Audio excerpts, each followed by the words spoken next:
Fala sábios, bem-vindos a mais um Em Busca da Sabedoria. Hoje eu quero compartilhar com vocês uma informação, uma notícia aí que eu fiquei sabendo há pouco tempo sobre como superar um vício da noite para o dia. Uma ferramenta muito forte, baseado num exemplo real que aconteceu na nossa história. Eu não tinha conhecimento disso, eu achei muito interessante, muito legal de compartilhar, porque todos nós temos vícios. Não adianta você que está aí e está pensando assim, poxa, acho que esse vídeo não é para mim, porque eu não tenho nenhum vício, não sou viciado em droga, não sou viciado em nada. Mas o vício vai muito além disso. Se você parar para pensar nas coisas que você faz no seu dia a dia, na sua rotina, se você tirasse alguma coisa que você gosta de fazer, às vezes é assistir uma série, às vezes é comer um chocolate, às vezes é tomar um refrigerante, que seja. Você pode pensar assim, não, isso não tem esse poder sobre mim, se eu quiser, a hora que eu quiser eu paro. Mas tenta fazer isso. Você vai perceber que na verdade você é mais dominado por isso do que você imaginava. Então todos nós temos algum tipo de vício, ou somos aprisionados por alguma coisa que nos tira dessa luta em busca da sabedoria. Porque quando a gente fala de buscar sabedoria, a gente busca ter domínio sobre o nosso corpo, sobre nossas escolhas, ouvir a voz de Deus, viver o nosso máximo. Mas se a gente viver aprisionado por nossos impulsos humanos, carnais, a gente não vai conseguir viver, a gente não vai conseguir ter essa conexão e não vai conseguir dominar nossas escolhas para buscar aquilo que é melhor pra gente. Aquela decisão racional de fato, de saber o que vai ser melhor pro nosso futuro. De se abster de algumas coisas, porque se deixar o nosso corpo, vamos dizer assim, que ele de certa forma, o nosso cérebro ele quer nos ajudar, dando aquilo que a gente mais gosta, aquilo que nos dá prazer, mas às vezes ele não reflete esse futuro. Então, pra ele, nossa, você tem uma liberação de dopamina muito grande quando você come muito açúcar. Beleza, só que ele não calcula que se você comer muito açúcar, isso vai começar a afetar o seu corpo, vai trazer doenças, vai te limitar em diversos aspectos.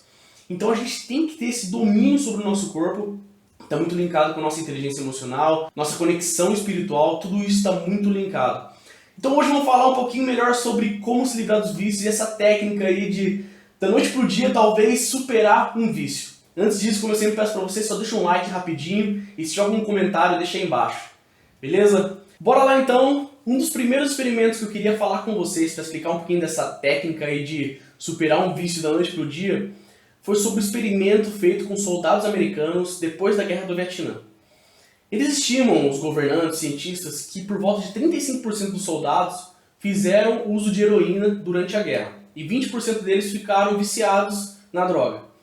E eles começaram a pensar como que eles iam reabilitar essas pessoas depois que elas voltassem para casa, para elas não continuarem viciadas em heroína depois que voltassem para casa e interferir no resto da vida delas.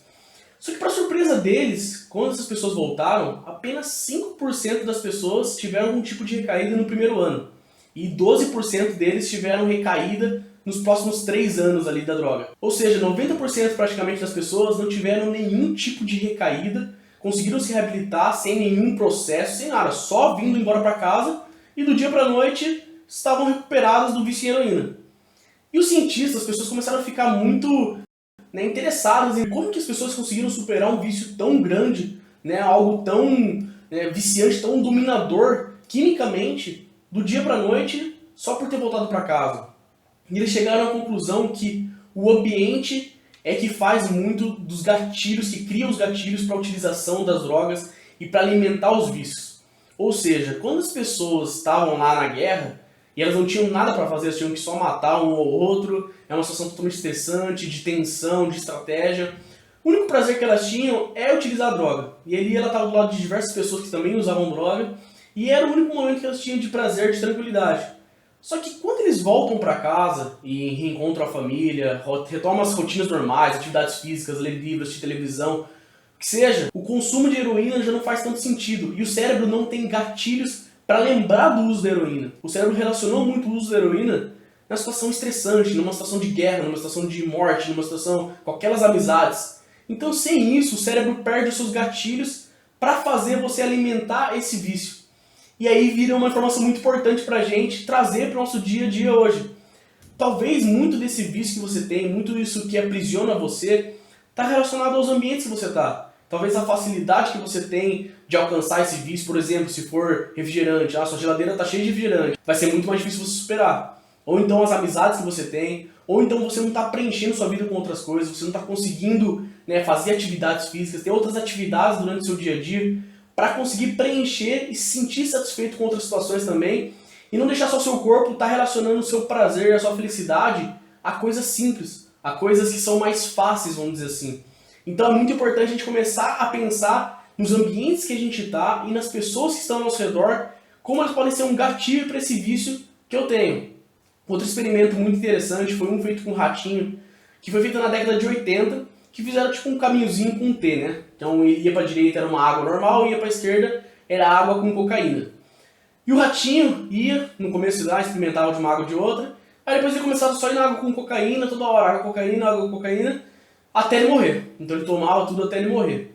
Só que daí, com o passar do tempo, o pessoal falou assim, pô, esse experimento não é muito inteligente, ele só tinha duas opções, a água e a água com cocaína. Ele ficava ali e ia beber até morrer mesmo, porque dava mais prazer pra ele. Mas se a gente colocar alguns ratinhos num ambiente onde tem água normal, água com cocaína, mas tem algumas bolinhas, uns tubos, e também eles têm ali outros seres para compartilhar, né? Vários ratinhos para conversarem, vamos dizer assim. O que será que aconteceria com a vida deles, né? Será que eles também ficariam viciados em cocaína? E eles perceberam que os ratinhos só consumiram 1/4 da água com cocaína e nenhum deles morreu. Eles conseguiram se distrair, conseguiram, né, criar um ambiente diferente, criar uma situação que eles tinham diversão, tinham quem conversar, tinham um ambiente saudável, tinham outras tarefas saudáveis que não faziam ele linkar totalmente o seu prazer com o vício, com a droga. Então, além disso de você criar gatilhos daquele ambiente que lembra você da droga, só de você ter outras distrações, outras coisas para fazer que sejam interessantes, já preenchem e tira esse gatilho de toda hora você tá se preenchendo só com aquilo, aquele vício, aquela coisa que te aprisiona. Então é muito importante você estar enchendo sua vida de diversas coisas diferentes, de coisas que agreguem, que façam você crescer, se desenvolver, que sejam positivos, para tirar esse gatilho do cérebro do prazer só tá ligado ao seu vício, aquela coisa que é mais fácil, vamos dizer assim.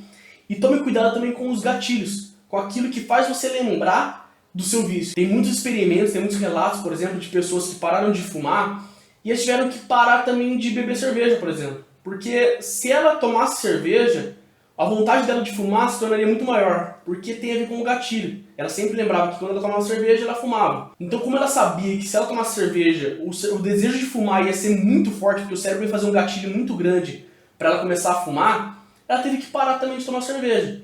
E isso é muito importante, a gente ter esse controle das pequenas coisas para não deixar se tornar algo maior que a gente não tenha força. A palavra, a Bíblia nos orienta sempre muito de nos afastar de certas pessoas, de nos afastar de diversas situações, porque sabe que a gente não tem força para lidar. Até eu estava pensando aqui, veio uma imagem, não sei se vocês assistiram o filminho Robôs, mas tem uma parte lá que ele faz tipo um dominozinho, sabe aquela coisinha que caminho de dominó, que vai batendo um no outro até chegar e derrubar todos os dominós. Lá tem uma que é um dominozinho, bate num dominó maior, daí bate no maiorzinho, até chegar num dominó gigantesco. E a gente tem que parar esse ciclo nesse dominozinho menor. E não adianta a gente achar que a gente pode enfrentar, ir nos ambientes que a gente ia sempre, enfrentar esses gatilhos, estar ali olhando toda hora para a tentação, para aquilo que nos faz desejar mais o nosso vício, e achar que a gente vai segurar o dominozão maior lá. A gente não vai segurar, nosso corpo não tem esse poder e até a Bíblia nos orienta nisso. Então a gente não tem que nos enfrentar, nos confrontar com o desejo maior, com esse dominó maior. A gente tem que parar no começo, naquela coisinha que é o gatilhozinho menor. E daí entra também o autoconhecimento, de você entender o que é gatilho para você. O que faz você tomar aquela decisão lá na frente. Não adianta você controlar lá na frente, você, nossa, eu não consigo parar de fumar. Mas o que você faz, que situação, que ambiente, que pessoas, que produtos que você consome, que faz você ter vontade de fumar. Você tem que parar com esses produtos também, infelizmente, pelo menos por um momento, e depois você pode ressignificar eles. E a gente vai falar um pouquinho também sobre ressignificar algumas coisas. Não vou falar nesse vídeo, senão vai ficar muito grande. Mas é muito importante a gente se afastar de situações que a gente sabe que são gatilhos, pelo menos no começo, para a gente conseguir superar esse vício. A gente pode superar isso do dia para a noite, se a gente arrancar as pessoas e arrancar os gatilhos que fazem com que a gente tenha esse vício, alimente isso na nossa vida. Na situação da guerra é uma situação, vamos dizer assim, mais fácil, porque eles estavam num ambiente que eles não vão voltar nunca mais lá. Eles não vão voltar para a guerra, numa situação de tiroteio, numa situação de morte.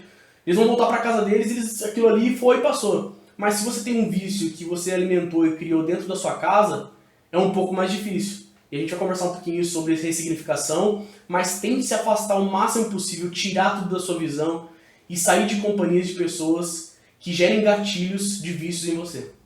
Beleza, pessoal? Se você gostou desse vídeo, dessa reflexão, manda para mais pessoas, compartilha isso, você pode mudar a vida de pessoas e ajudar elas a superar vícios também. Beleza? Tamo junto. É nóis!